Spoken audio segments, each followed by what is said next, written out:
Hi everyone, thank you for joining our webinar today. We're excited to partner with Unbounce to discuss how to drastically improve your users' online experiences with A/B testing. Presenting today we have myself. I'm Samantha Kerr. I'm the CRO manager at Hannafin Marketing. I also write for the blog PPC Hero.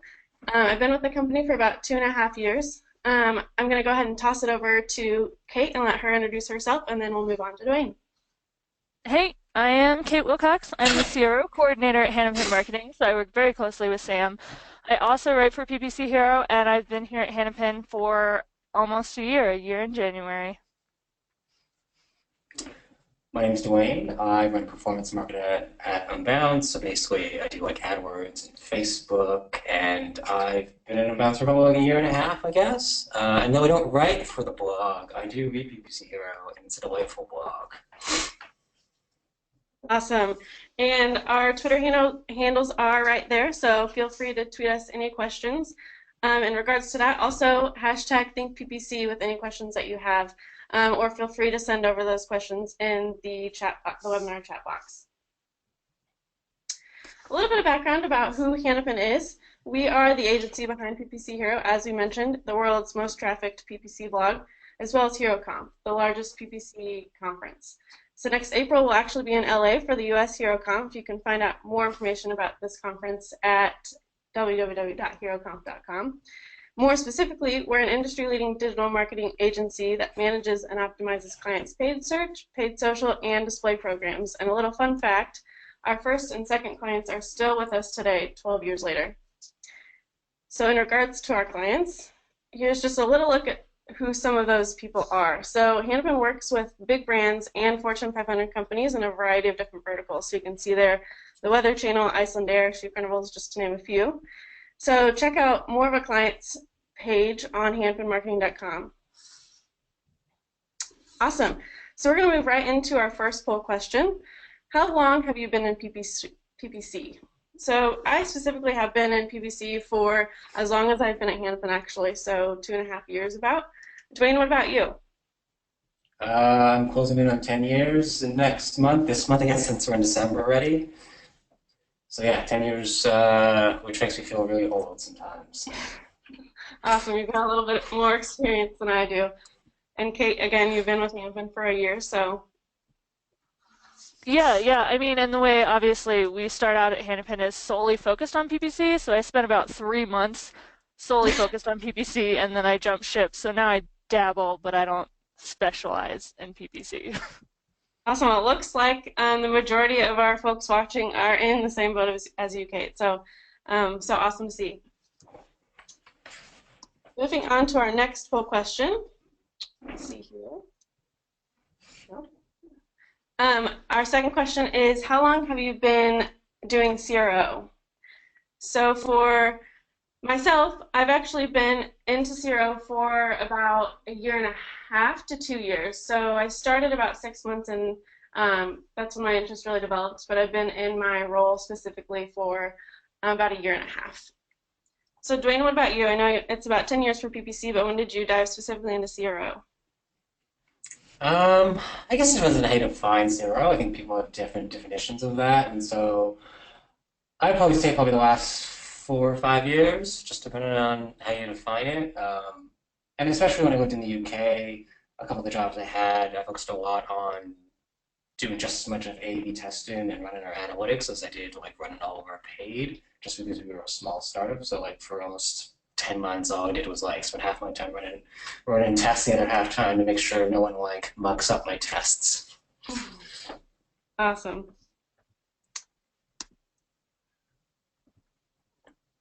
Cool. So it looks like we've got a lot of beginners. So we're going to dive into some really great information for all of you guys. So with that being said, I will turn it over to Dwayne.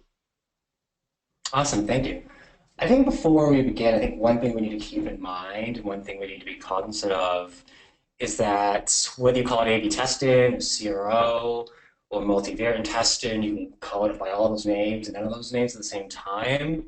Our job isn't necessarily to increase the conversion rate. Our job at the end of the day is to create a better experience for our customers, right? When you're online and you're on your mobile device or you're on your desktop and you go to a website, you have that bad experience. and you get frustrated, and then you decide not to buy that new pair of jeans or that new computer or that Google Home or that Alexa Echo. Um, that's someone who just didn't do a good job of designing the website, potentially didn't do a good job running tests to figure out what do I need to do to make sure people have a great experience. Because when people have a great experience, not only do they tell people they had a great experience, because sometimes on the internet you can have a lot of bad experiences, but they also buy. And if they buy, in theory, that increases your conversion rate. So I think one thing I always think is that our job isn't so much to increase the conversion rate, our job is to make sure people have a better experience.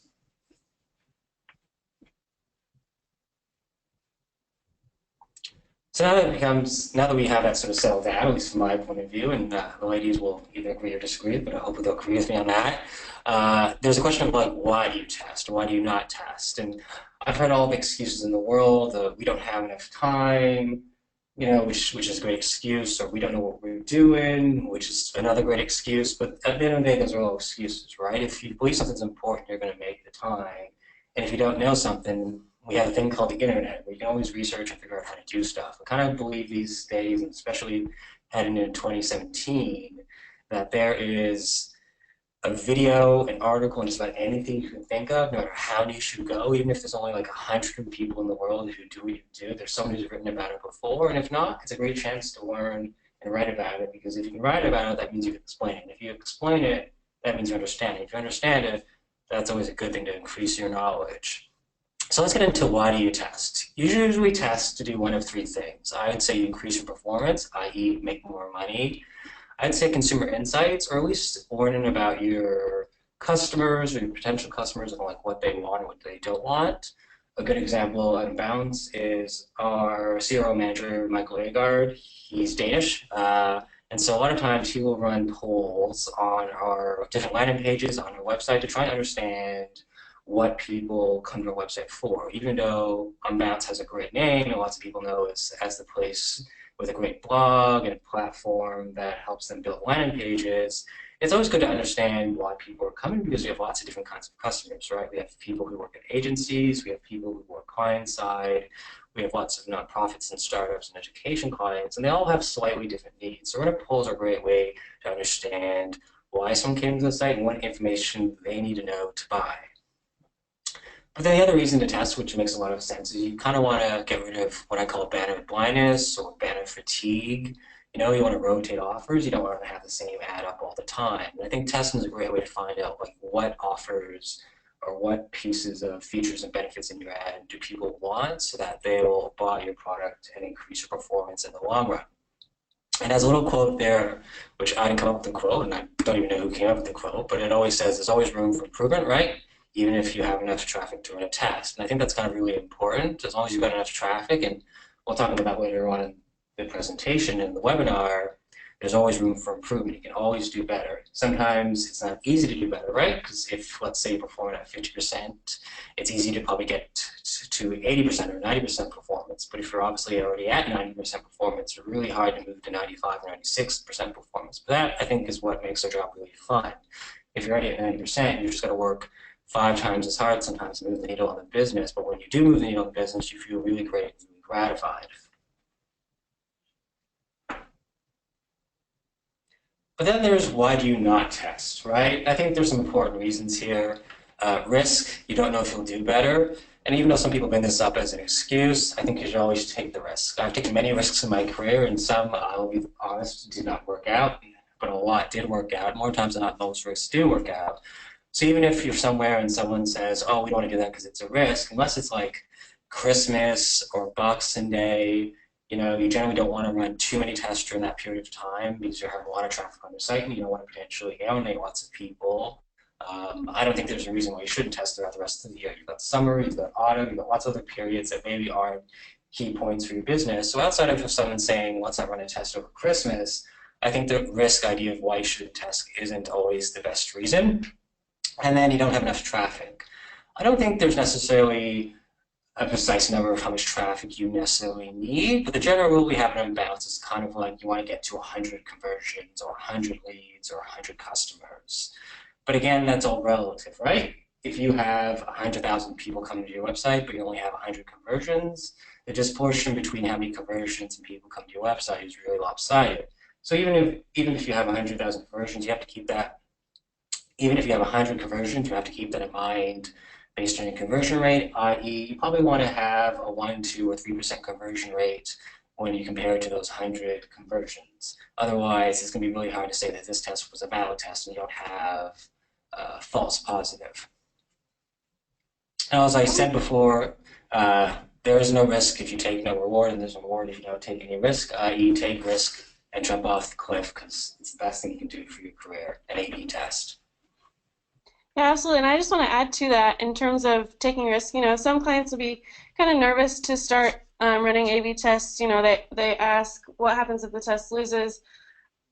It's guaranteed you're going to have tests lose. Not every test you run is going to win, and that's the reason behind testing. So you want to make sure something that you're going to implement is actually going to impact your business for the better and not for the worse. So that's obviously the key reason why we want to test, and you're going to have those losing results, but you can learn from those results. So just another thing to keep in mind when you're weighing the risks.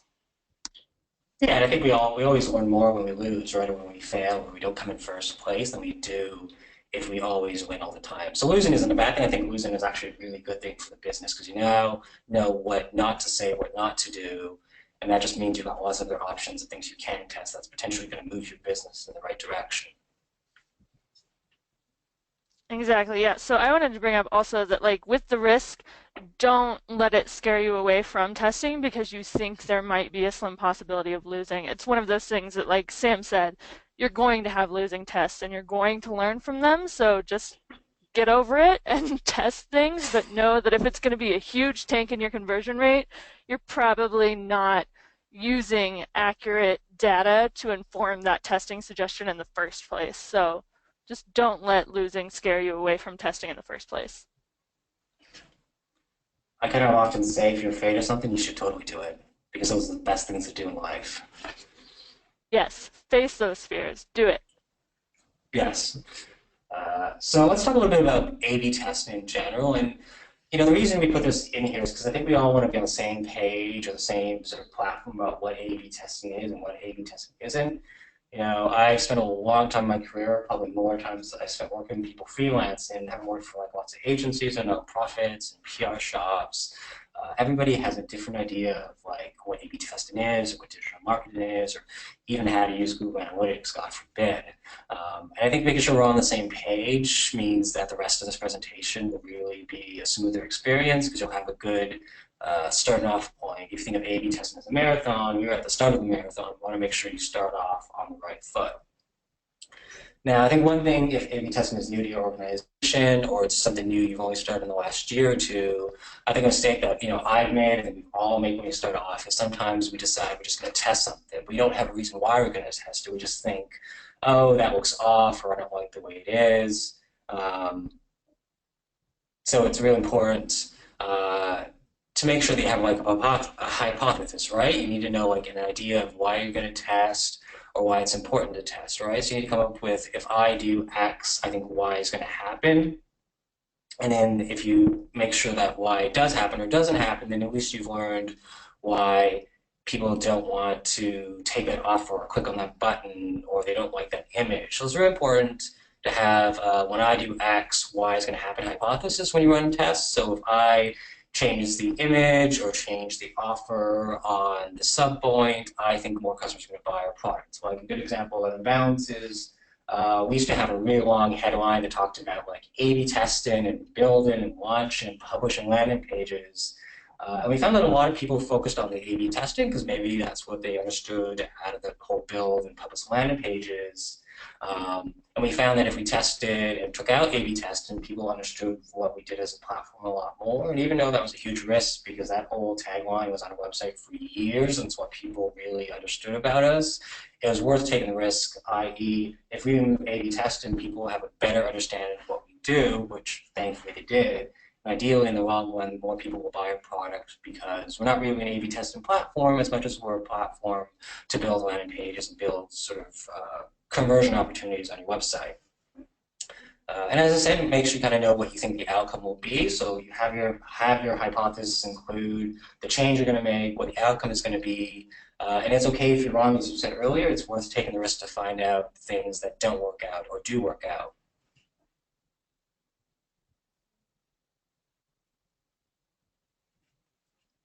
And then there's define success, right? I think this is the other outcome, and this is what I just mentioned right now. I'm a big fan of Netflix. I'm sure everyone here has Netflix or has like Amazon or being up here in Canada, we don't really have like Amazon and Hulu unless we have a VPN. But I know those are services down in the States and to some other countries that are probably listening in. But I think really having a good idea of what success looks like and the outcome is really important. Like Netflix, for example, they never start a test until they know what success looks like. And success for Netflix is actually kind of interesting because it's not the normal success we see in a lot of organizations. Usually success is we've got more sales or we've seen more leads. But success for Netflix actually are two equally important, not mutually exclusive data points. So they have both streaming hours, i.e. how many hours we watch TV shows. So if you're like me, you probably go home after work and binge a lot of Netflix. But then they also have retention, i.e. just because you've been watched this TV show, Narco, or if you watch the new Jessica Jones series, does that mean you're going to continue to binge at that rate, or are you going to stay and binge at that rate in the future? Right? So Netflix would say, if I started watching a TV show today and I started to see a lot of like the A/B tests they were going to run, if I start to drop off and watch less TV, so if I'm watching 2 hours of TV on average a day, and now I go down to like an hour and a half a day with all the tests that Netflix runs within someone who's in Canada is watching off their PlayStation 3, if they see my retention go down, Netflix would actually say this test is really bad or it failed in the sense that it's not keeping me watching a lot of TV, which is kind of important because even though I may have binge watched that TV show they wanted me to watch, the fact that I've watched less TV on average for every day after that test was ran, in Netflix eyes, they would call that a failure or at least a test they don't want to potentially run again because it's not getting people to do what they want, which is like stream more hours of TV and stay with them over longer periods of time. Now, for everyone listening at home, and even for me at Unbound, your measure of success might be just one metric, i.e. sales, or it might be like volume of sales, more downloads, or better leads. And I would say if your measure of success is anything like sales and leads, one of the things you could look at is like your average order value or your lifetime value, because even though you're getting more sales, you want to make sure that you're not getting more sales at the detriment of your average order value or how many people are potentially spending or your lifetime value. So in Unbounce, we look at sales, but we also look at our lifetime value of our customers because we know if we're not selling more or we are selling more, but we're seeing the opposite direction on the lifetime value of a customer, that may mean we're headed in the wrong direction as a company. And even though LTV or average order value for some organizations is something that takes, a month or 2 or 3 months to calculate to see if there's been a change, it's potentially a good metric if you look at it over the long term to make sure that, yes, the decision we make today or over the next 30 to 60 days is also a good decision for the long-term health of the business. And along with that, I just wanted to add that looking at the lifetime value of your customer definitely also helps you keep in mind the bigger picture, and that every time you test, it's not just improving the conversion rate for that time period of that test that you ran, it's trying to improve that experience and that conversion rate over a long period of time and keep it lifted and not just let it go back down and then be like, oh, whatever, forget about it. So it really helps you keep in mind that you want to constantly improve and then keep and retain that improvement instead of just letting it stay on the bell curve and go back to where it used to be.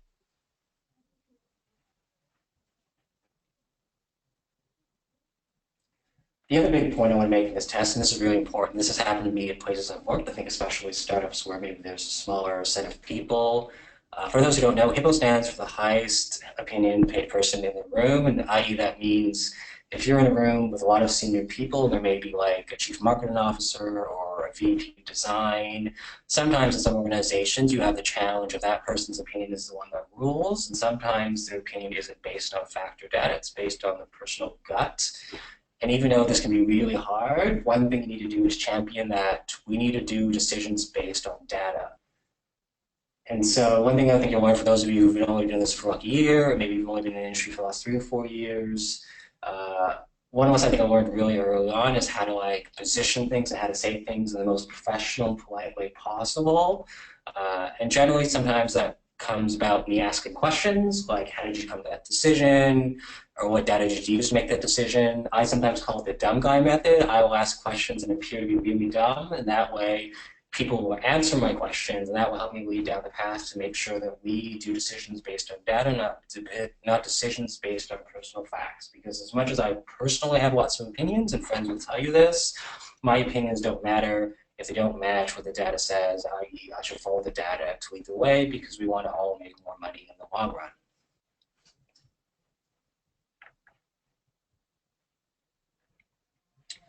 Now, if you talked about like A/B testing and how to A/B test and not make sure the hippo derails the train, the other thing you need to kind of think about is the opportunity or the size of the opportunity, right? One thing Netflix does, we do it in Bounce, we've done it the last couple places I've been, is if you want to run a test, you kind of have to make sure there's actually a large enough test of people to run a test against. So what is the size of the opportunity? If there's only 100 people that come to your website on like a Windows phone, even though they may be your best customers, it's probably going to be a really hard test to run if there's only 100 people. So doing the research to make sure that the size of the opportunity is large enough to run a test, and i.e., if I was a small startup, I'd probably want to have, at least a few thousand people to run a test. So at least I can run a test over, let's say 4 weeks, 5 weeks, 6 weeks, to see if these people are as good as they think they are, or there's just not a flash in the pan.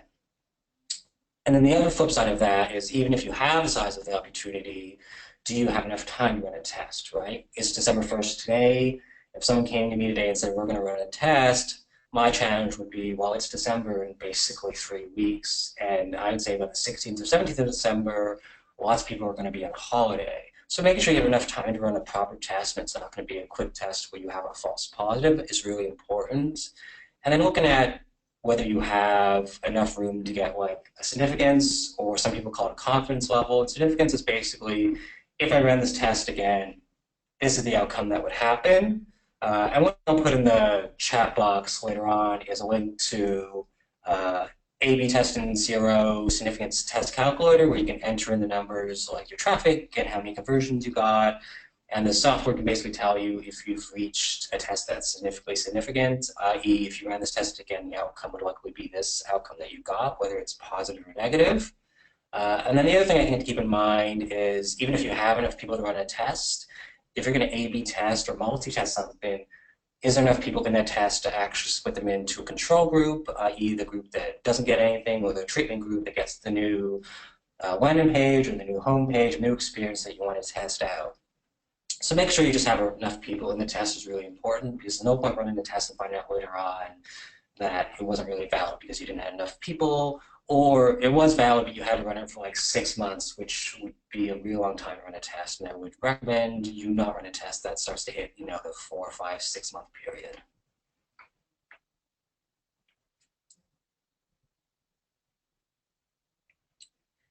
So I think those are kind of like the basics of A/B testing. If you start to think about things that are a little bit more, I'd say, challenging, a little bit more harder to do, we don't always agree about this on Bounce, and I don't even agree about this with colleagues I talk with.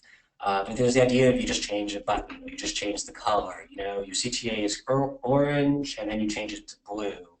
Or your CTA says buy now, and then you change it to like sign up now, or register now, or purchase now.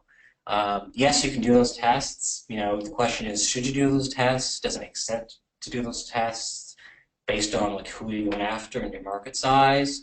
We often try to do larger tests here at Bounce in the sense that we do radically different changes, because doing small tests, you need a lot of people in that test to see if it's actually going to work out or not, versus if you have smaller amounts of people to test on, let's say your site only gets like 25 or 30,000 people a month, it probably make more sense at times to do a radically different change, i.e. if you're going in one direction right now, your treatment should probably be like a 180 of what you're doing right now, so you can actually see, is this test worth running? Yes. And then if that design is worth running, is it a significant enough change that people like it enough and that we're going to get a significance value that we can run that test. So a good example for us is like we used to have a landing page that converted at 2 or 3%. It was like average and decent. When some new people joined the marketing team, we redesigned the landing page and made it completely different in terms of 180. It looks different in every way, shape, and form. And quite frankly, you wouldn't recognize it against the old test. And we knew by doing something that was radically different, we could test quickly to see, does this page actually make sense for our users versus just changing a button color or just changing the headline and seeing how that does. I'll jump in and add a little bit to that in terms of the smaller tests that you mentioned. So, for example, a button color test or specifically button language test. So I think this is an area where you definitely need to know your users, and we'll touch on it a little bit, but we won't go super in depth in terms of how to understand your users and how they're interacting with your site. But you definitely want to make sure that you're meeting their expectations. So that's one thing that I like to focus on, is just making sure their expectations are being met.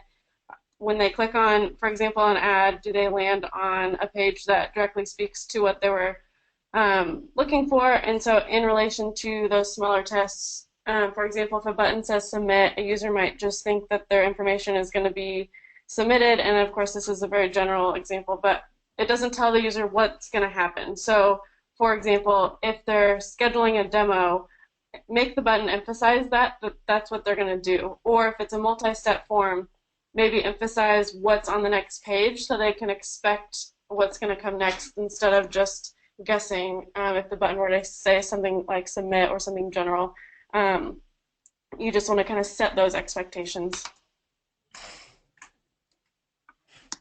Exactly, I agree. Setting expectations is a very good thing.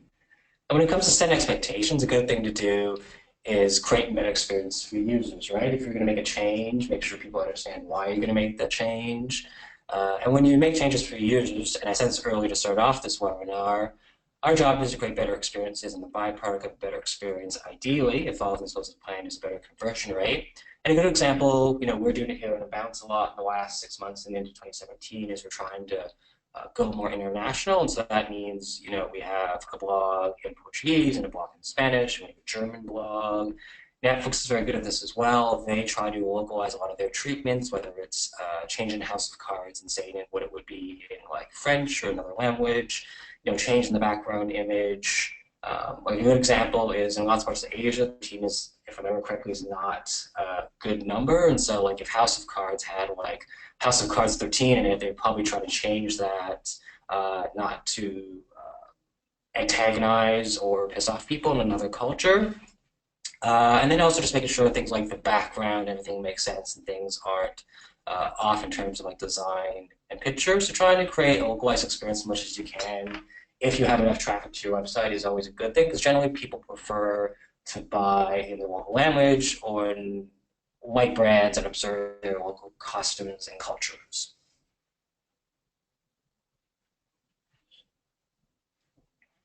So before I talked about, a couple slides ago, about sample sizes and testing and radical different designs, and this is actually the radical different design I was talking about before. The old design on the left is the landing page we had when I got here in Bounds. Michael Agard redesigned our landing page you see on your right-hand side. If you look at these landing pages, they're very different. Some might say that the landing page on the left is a short landing page and one on the right is a long landing page. And I often get the question, Dwayne, should we do a long landing page or a short landing page? I don't think that's actually the right question. It's a good question, but it isn't the right question because the length of your landing page is actually irrelevant. What you want to do is design a landing page that answers the questions your people have before they buy your product and gives them enough information that they can make an informed decision. If that means you have a really short landing page with a video or not with a video, that's cool. But if you need a longer landing page to fit in the information so people can make an informed decision, that's okay too. In our case, we had a longer landing page because, not everyone knows what a landing page is, right? Not everyone knows what a convertible or an overlay is, and making sure we have the information about, how our technology works and what new platforms you can integrate with. And yes, we have templates, and yes, we have like ebooks that will give you best practice guides. having all that information on the landing page makes people feel a little bit more comfortable and creates a better experience because then they're like, okay, these Unbounce people have all the information I need. They integrate with my Marketo or my MailChimp and the tech platforms that I use. I'm going to go with them, or at least I'm going to go there to the website and we'll get other information to see if this is truly the platform that I want to buy. So such a great point. I'm glad you brought it up because so often users think or clients think that they need to have a short landing page and get it straight to the point to ultimately have their users convert. But as you said, if it's not answering their questions, they're going to be looking for more information, and so if they're not finding it, they're going to go elsewhere. So you definitely have to keep in mind if you're answering that question, you can't just have the form and say, you know, a testimonial or a short snippet about what you're offering. You really need to make sure if that's all you're going to provide, that's all the users need in order to make a decision. So I'm really glad that you touched on this. Yeah, no, it's a great point. It's a question I think we definitely get today, and we'd always get because it's always a question people have. They want to be able to put, I'd say some people want to be able to have a box to play in, and they want to know how big that page should be. It's like when you make a Facebook ad, it's like how big does that Facebook ad need to be? Well, it's 1200 by 628 pixels. But this isn't making a Facebook ad or making an ad for like Google Display Network. This is designing something for your customers and create the best experience possible. And the next slide kind of just goes over the variant. So this is the variant we talked about just a second ago. It basically ran the test for 4 weeks, and we saw about 577 conversions, or people signing up for the Unbounce platform. And based on all the data we had and the traffic levels, we're able to say that it's like 99% significant. And so we ran this test last summer, and so it's been just over a year, almost a year and a half. And this page has continued to outperform our old page to the point that we just turned off the old page last year because like it was a good page to have at that point in time. But as Unbounce and as a brand and a company we evolve, we want to make sure all our marketing and all our collateral evolves as well. And just to give some examples, like we saw a 157% increase in click-through rate, and a 52% increase in people signing up, which I think is pretty good. We know that not everyone who clicks on the ad is necessarily going to buy today or buy in the next 30 days. Some people are going to take 60 days or 90 days because they work for like larger organizations like Amazon, and they may have like lots of hippos or lots of vetoes in the room. They have to like make sure are on board on the platform. But at least for the short term of people who convert within 30 days, this is a great test and great results. Awesome. So I want to walk us into Eisenberg's hierarchy of optimization, which is really going to help everyone here answer that big red question of, but what do I test? So Brian Eisenberg developed this hierarchy that is based in the premise of Maslow's hierarchy of needs. And basically what you need to do is fulfill the bottom tier, and then you get to graduate up a level and keep going up the pyramid. But like you can't get to persuasive without dealing with functional first.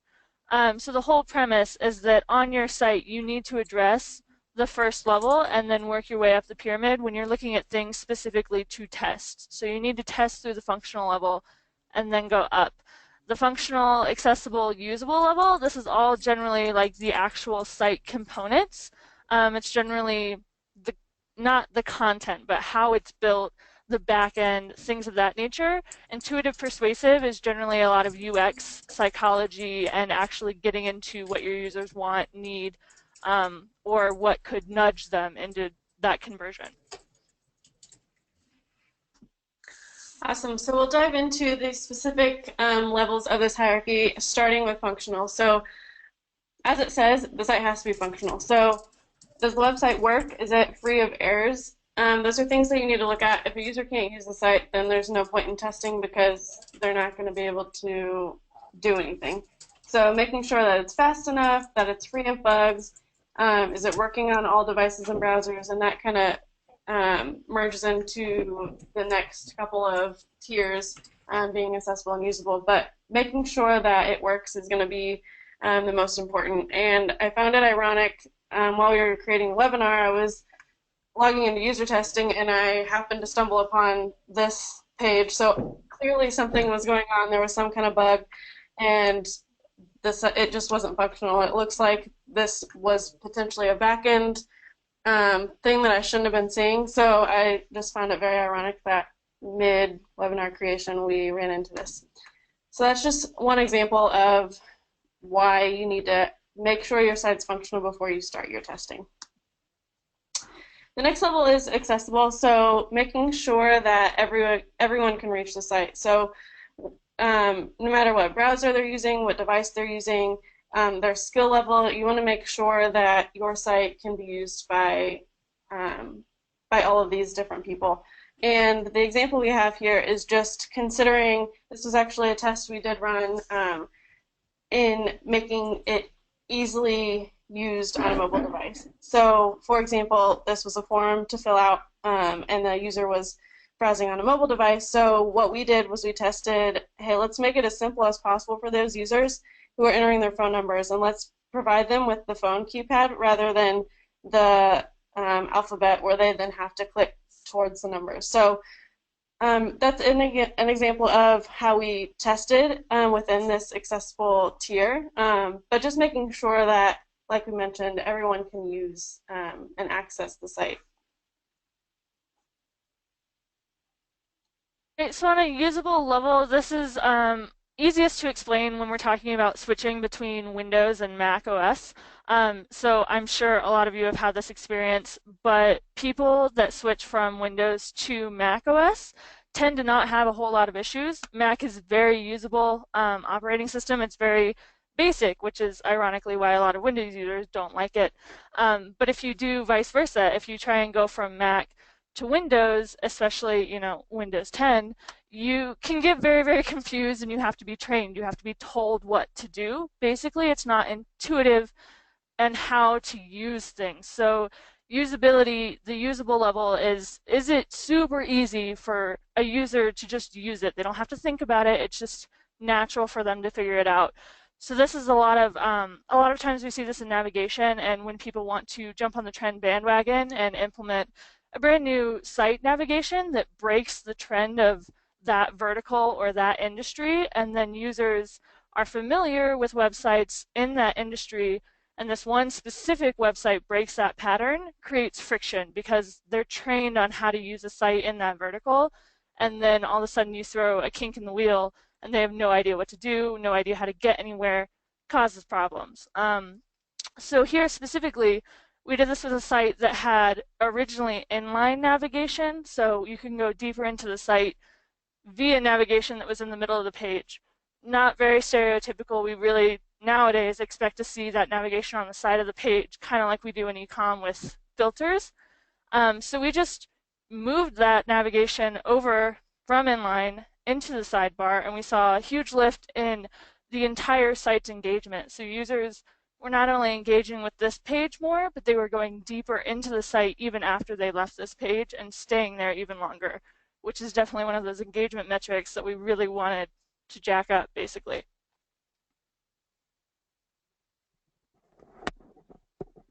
So on the intuitive level, we're really just looking for what Sam and Dwayne touched on later, or previously, in the whole, we want to answer the user's questions and we want to give them exactly what they want, what they need to convert, and everything they need to convert. Granted, that does not mean we want to throw everything in the kitchen sink at them and just hope that somewhere in that mass of information is what they need. We want to make sure that it's exactly the bare minimum, basically, for what every user needs and our specific target demo needs. A lot of this is focusing on the language that you're using and answering questions as they pop up in the head. So like with this specific test, we had testimonials buried way down on the page, and this is for an online educational institution. So obviously it's one of those things that you're going to look for that social proof. You're going to look for peer reviews and kind of see, like, are they legit and are they good at what they do, and am I going to come out of this program actually having learned something and being able to go into the relevant field and get a solid job. So having these testimonials on the bottom of the page didn't really help anyone. We bumped them up into the page, gave it to the users a little sooner, probably when they wanted to see that social proof right after they had their generic information and were looking in the more, okay, but do I trust them? And we saw a huge lift, not only in the people that actually gave us their form submissions, but also in the people that called through and talked to a live human being, both of which are super great. So this test was phenomenal, especially as you can see on a mobile device where it's all in line and you really can't think about multiple elements of the page at the same time. You really have to go one by one. And the persuasive level. This is the level that will generally get you really high returns with subliminal messaging. So this is where psychology comes in, waves its big red flag, and if you know what you're doing and you know what users want, you're going to get that huge return. So on this page specifically, we just didn't have any imagery popping around, and it was kind of a plain text-heavy page.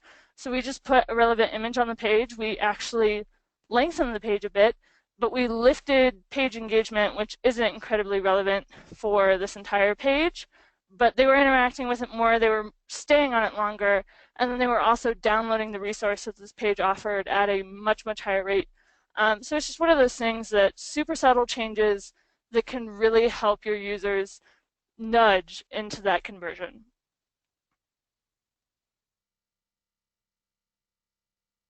So I also just want to give you guys a section on tips and tricks that we have accumulated from our years of experience in testing and our learning, and with this slide specifically, our failures. So best practices or guidelines, end of story. Oh my God, I cannot emphasize this enough. Best practices run around. There's blogs all over the place for hacks on how to guarantee to improve your conversion rate. And oh my gosh, please don't do it. Test it, test it, test it. There are a ton of best practices running around, like this one that we showed. You know, every form should have a single intention, right? Like, you want users to convert, but you don't want to distract them right when they're getting ready to convert. So we made this form on this page a single intention form. We just wanted to focus on that form submission and took the call CTA away. We had a drop in call rate because we took the call CTA away, and then we also saw a drop in form submission rate. So users needed that phone number sitting on top of the form in order to get that form submission. So it's just one of those things that sometimes you think you know what's best, and it could work 95% of the time, but there's always that one page, there's always that one client, that one demographic that will throw the wrench in the wheel. So you've got to test best practices.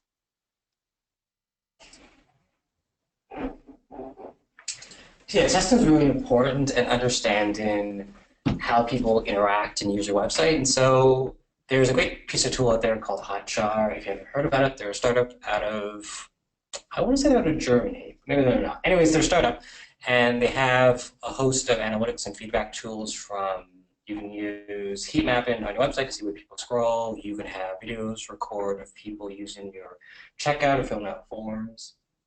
And we use it here a lot at Unbounce, you know, to the point that Michael Agard, who does a lot of CRO stuff at Unbounce, recorded videos of people filling out the form as they become a customer. So when you're at Unbounce, you sign up, you fill out the form, you put like your name, your email address, all the great stuff, you put your credit card.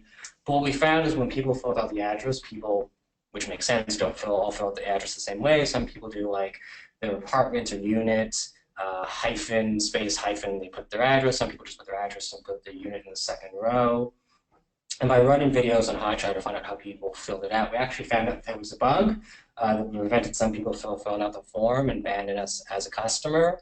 And so I think it's really important that you test everything, but also use software like Hotjar to figure out, are there bugs or issues on the site? And if you launch a new startup or you launch new technology, you should either go home and use your home PC, or if you have a girlfriend or a boyfriend, or we'll have parents, get them to sit down and use your website and see how they use it to make sure there aren't any bugs or issues. Because I often find a lot of places I've worked is we launch new technology, we use it at work, and then we just assume for some reason that it's okay. But sometimes other people who will try to use a technology find it very frustrating. It's because we've assumed too many assumptions that regular people who maybe don't spend all day in tech or don't spend all day on the internet don't think the way we think. So it's good to use software like Hotjar just to make sure that people are filling out the form the way you think, and if they're not, it's a great opportunity to update and tweak the online form or the e-commerce checkout process to make sure you have as many people filling it out and buying the product as possible.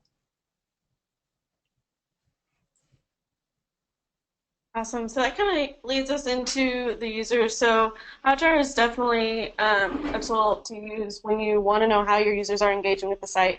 So as we say here, you don't want to forget that the users are the ones creating that data. So you can use definitely use the data to influence your decisions, influence the test that you come up with. But remember that those users, your customers, are the ones that are giving you that data. So making sure that you're giving your specific users what they want. So as Kate mentioned earlier, don't rely on best practices. Those are only guidelines. So something that may work throughout a number of different sites, your users might not react the same way. So keeping that in mind, there are multiple different tools that you can use to gauge how your users are interacting with the site. Dwayne mentioned one, Hotjar, and then you can use Crazy Egg, a number of other tools. So definitely just keep your users in mind as you're looking through the data, parsing through it, and coming up with your tests. Yeah, and I definitely want to add to this that when you're remembering your users, you definitely want to ask, but why? So when you see their behavior via your visual tools, user testing or user recordings or whatever you have, don't just take, okay, my users are doing X and run with it. Like ask yourself, okay, my users are performing this behavior, but why? Why are they performing this behavior? Because that will really take you down the path of how can I specifically address this if it's a problem behavior, if it's something that I don't want them to be doing. So constantly keep in mind with your users, why are they doing things, not just they are doing things. Yeah, absolutely. And when you're looking at that why, that's going to require you to look at multiple stages in the funnel. So they're on your page, they're doing something. Looking at the why may require you to go back and see, okay, where did my users come from? What led them to this point in the funnel to understand why they're actually performing the way they are. Another tip that we wanted to throw out there was to just keep it simple. So a big thing that you want to keep in mind is you don't want to cross-contaminate your test. So if you're running a test, you want to be sure that you're just changing one thing. So in this example, you can see that there are a couple things going on. So we're removing the phone number. We're also moving that call to action. Once we get those results, there's no way for us to tell what actually caused the results that we're seeing. So say we saw a lift in conversion rate, we saw more people completing the form. Was this because we moved the CTA above that privacy lingo, or was it because we removed that distracting call function within the form? So making sure you're focusing your test so that you know what is actually causing the results that you're seeing. Yeah, but along with that, if you do want to change more than one thing and you have an actual reason to change more than one thing, you can always do multivariate testing. So multivariate testing, if you're not aware, is combining all of those singular changes into different combinations. So it groups them and then combines them into various multiple variations so that you can test every single combination of every single change that you want to make. Obviously, you want to keep this down to a reasonable number. So yes, you can test more than one alteration to the page, but you're probably not going to want to go past 3 or 4 alterations because then you're looking at 18, 19 variations and it just gets ridiculously out of hand. And one of the big keys to multivariate testing is that you need a substantial amount of traffic to handle this type of testing. As we mentioned before, and Dwayne touched on, 100 visitors is a solid bottom line. And when you're creating multiple variations, you want 100 visitors per variation. So you really need big handfuls of traffic that are just running through your site that can see every single variation and give you that sample size that you really need. But with multivariate testing, you can really nail out efficiency. So if you want to test more than one thing in the same section for the same reason, you can get it all wiped out in one round of testing instead of doing 4 or 5 rounds of testing over a 6-month period or whatever. So I mean, on this one you can see that we altered the copy underneath diamonds. We changed just a little bit of language there. And then these 2 yellow circles are actually CTAs. So we wanted to play with, do we need 2 CTAs? Do we need 1? Maybe we need none. So we just kind of played with removing it, shuffling it, changing the copy while we were at it. And this isolates exactly what combination of copy and number of CTA and which CTA was most beneficial to our users.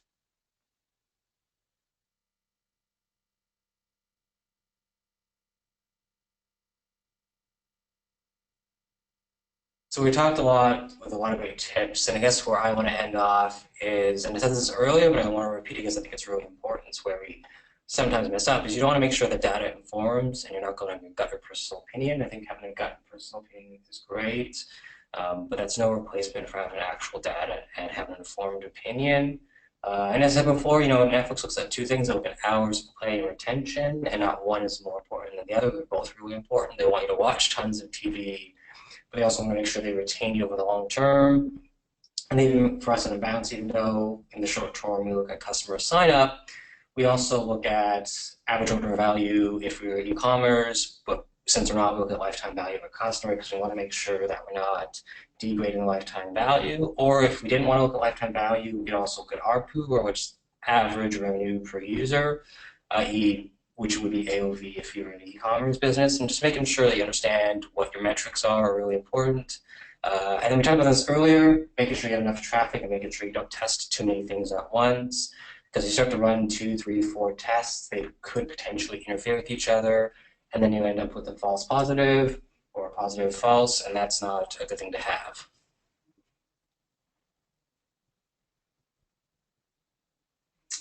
If you like today's webinar and you've got some time over coming holidays, these are 2 really good links to Netflix decks that talk about how they A/B test at scale and at an enterprise level. They're really intense and a little bit nerdy to read, but if you have some time over the holidays, I recommend you just sit down and read it and go through it with like a cup of tea or coffee or juice or whatever you're into. And it gives you sort of like new ideas of what you'll test and how to test to make sure you bring a lot more rigor and process to how you test, which is really important. Awesome. So to thank all of you wonderful folks for listening to us talk about A/B testing for almost an hour, we want to give you something to walk away with. So our first offer here is an amazing Unbounce ebook that's really going to touch on a lot of the things that we also talked about today, and that intuitive design and all of those principles. We also have an account analysis from the folks here at Hannapin, where we have an expert look at the account, dig into the structure, and then compare it to benchmarks, industry standards, etc., and basically give you an opinion. This is a really great thing specifically for in-house PPC teams because it really helps you double check your work and get that outside objective point of view. Or you obviously can choose to get both. That's what I'd choose. But then you can also go the other route and be like, yeah, nah, dog, I don't want any. So it's your choice.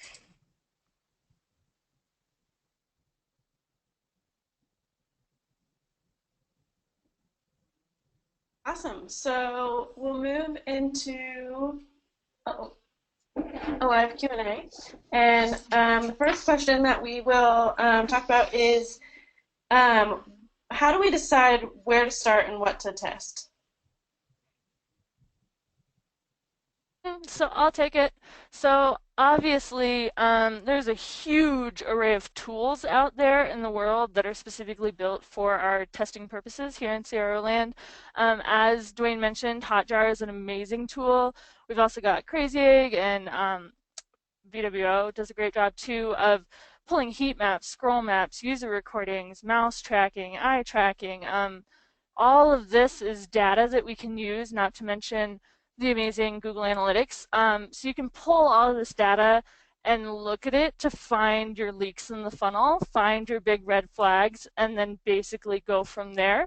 And that goes back to a lot of what we touched on today on using data and not your gut. Like all of these tools, all of these platforms are the data that we're talking about to really inform that decision and get you a really square one of where you need to start. Yeah, I agree with that. I think if you look at your analytics and you find that nobody makes it past the homepage, then you probably want to start on the homepage. But if you find people make it into your shopping cart, then maybe you want to start in your shopping cart. I don't think there's a tried and true place where you always start at this spot on the website. I think it just depends on where you find your traffic and where you think you have the biggest impact on the business. And for most businesses, that's either going to be fixing your homepage, potentially it's going to be fixing your e-commerce shopping cart type experience. Because if people aren't buying, that's a huge issue. You've got to fix that so you have a business. Awesome. The last question that we'll talk about is how long should you run a test? So I'll kind of touch on this a little bit. So I know Dwayne mentioned earlier on in the presentation, once you're getting into 4 or 5 months, you're probably not going to get enough data to conclude. You should probably go ahead and move on from a test. The real answer here is it obviously depends. So from client to client, depends on the amount of traffic that you have and when you're gaining that significance. So that's the key when you're running these tests, making sure that you're going to have enough traffic to get results, and also making sure that you have significance to determine that it is your test, in fact, that's giving you the results that you're seeing. So no real answer other than it depends on how long you are, it depends on what traffic you're getting to the site and the significance. Yeah, and I'll Yeah, definitely and add to bounce. that if you don't like there are some tests where you're never going to get statistical significance. You just didn't make a change that struck enough chords with the users. They don't feel strongly enough to send you that data that's going to give you significance. So sometimes if you have stagnant data, if your numbers just aren't moving, your directionality or lift is at the same general percentage, but your significance is hovering at 50 or 60 or not growing, etc. I feel like that's the time where you might want to kill the test. Like running it 30 more days isn't going to make anything change. Your users aren't going to magically change their mind in 30 days. So yeah, when it comes to length of time, just keep a lot of the context in mind instead of a single thing that is supposed to be your red flag signal that tells you to conclude a test. Yeah, you're going to bounce. We generally don't run a test that's going to be shorter than 2 or 3 weeks. Because we want to make sure we have enough cycles to go through like a 7 day period 2 or 3 times to see how tests will fall on different days of the week and on the weekend. Because we know most of our customers convert on the weekday, but sometimes on the weekends we'll see spikes. But how long we run it after that just depends on if we just want to have more data and if we have time to run it longer than that.